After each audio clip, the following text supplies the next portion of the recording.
Argumentos, gracias por seguir allí conectados con nosotros a través de nuestras cuentas en las redes sociales, @argumentosgb en Instagram y @argumentos_gb en Twitter. Regresamos con más información y en este segmento ya iniciamos nuestras entrevistas. Nos acompaña el ingeniero Saúl Elías López, quien pues tiene también información relevante sobre el tema de la seguridad, inseguridad alimentaria y crisis mundial de los alimentos, todo esto también agudizado por el conflicto en Ucrania, entre Rusia y Ucrania. Él representa a la Sociedad Venezolana de Ingenieros Agrónomos y el tema, bueno, lo veníamos revisando en el corte anterior y también lo podemos encontrar acá en el Universal Semanal. Es parte de los temas que están en la palestra, que están en noticias de primera página en el mundo porque nos generan alerta, preocupación, queremos conocer el panorama global y también qué se está haciendo en nuestro país para buscar paliar los efectos de esta crisis alimentaria que la Organización de las Naciones Unidas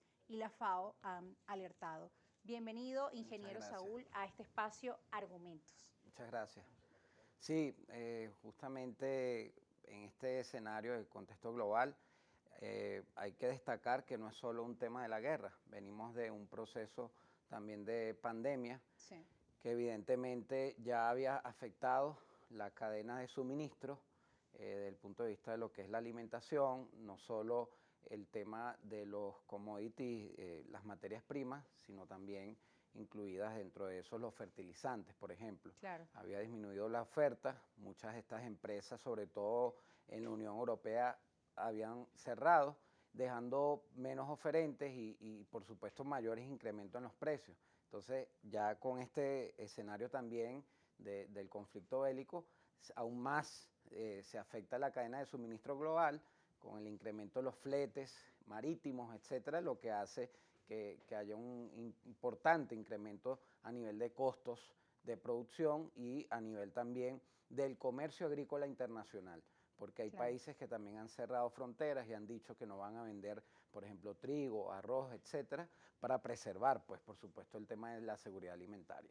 Primero, cada país trata de asegurar pues, sus propios suministros ante las alertas que se han venido dando por parte de las Naciones Unidas y de la FAO. Usted recientemente declaraba a medios de comunicación la situación a escala global y bueno, que Ucrania además es, tanto como Rusia y Ucrania son uno de los mayores productores de cereales en el mundo y cómo termina eso afectando, ¿no?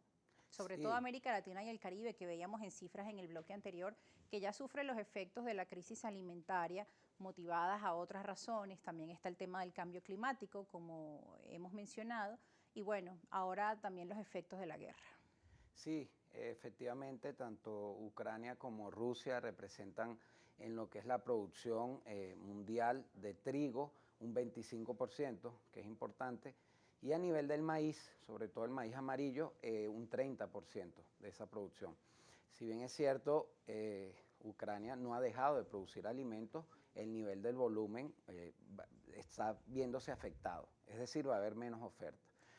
Y lo otro es, por supuesto, el tema clave de los fertilizantes. Entre Rusia, sobre todo Rusia, representa más del 40% de la producción mundial de fertilizantes. Nosotros, a nivel de Venezuela, tenemos una dependencia importante porque no tenemos lo que es la producción de potasio, que es un macronutriente esencial para los cultivos, sino, bueno, tenemos lo que es urea y fósforo. Entonces, evidentemente, eso ha afectado la disponibilidad de fertilizantes en el país y los precios. Estamos hablando que el año pasado, por ejemplo, un saco de un fertilizante de 50 kilos, el precio de equilibrio, el promedio eran $35 aproximadamente, hoy cuesta $70. Claro. Es un incremento importante. Y un incremento que se termina reflejando obviamente en toda la cadena y entonces uno se preocupa en Venezuela ya que de por sí se ha visto afectado el sector del agro y también los precios, que además tenemos otras razones dentro de nuestro país, pero uno se pregunta cómo más nos va a afectar o hasta qué punto, hasta qué nivel, cómo van a ser los costos. Sí, lamentablemente, bueno, de acuerdo al último informe de seguridad alimentaria que publicó la FAO, Venezuela es el segundo país con mayor vulnerabilidad desde el punto de vista de inseguridad alimentaria. Hemos mejorado, hay que decirlo, desde el año 2019 para acá ha habido una mejoría en cuanto a los niveles de seguridad alimentaria, pasando, digamos, el tope que tuvimos de 9 millones de personas bajo esta condición a 6.200.000 personas, que es bastante, pero bueno, ha habido una mejoría importante. Y por supuesto, ahí lo importante que se debe garantizar es cumplir la misma ley. Nosotros tenemos una ley de seguridad y soberanía alimentaria promulgada en el 2008, que habla de esas reservas estratégicas en estos escenarios. Entonces, reservas estratégicas de materias primas y todo para garantizar la seguridad alimentaria de la población. Ahora, desde la Sociedad Venezolana de Ingenieros Agrónomos, ¿cómo observan ustedes el panorama de la producción en nuestro país de distintos rubros? Bueno, ha habido un incremento, una recuperación, no hablemos de crecimiento porque es una recuperación de algunos rubros, maíz, por ejemplo, que tuvimos un mínimo histórico prácticamente en el año 2019 con 114.000 hectáreas sembradas, a este año que se proyecta unas 250.000 hectáreas. Ha habido una recuperación importante que en además este rubro. el maíz es vital para nosotros los Sí, venezolanos. maíz blanco que muy pocos países los producen, ¿no? México, Sudáfrica, por un tema de hábitos de consumo. Y el maíz amarillo en menor medida, pero igualmente es importante para la industria ABA, de alimentos balanceados para animales, para las aves, los cerdos, etc. Una recuperación muy paulatina en el tema del arroz, una buena recuperación en el caso de la caña de azúcar, un 20% de incremento.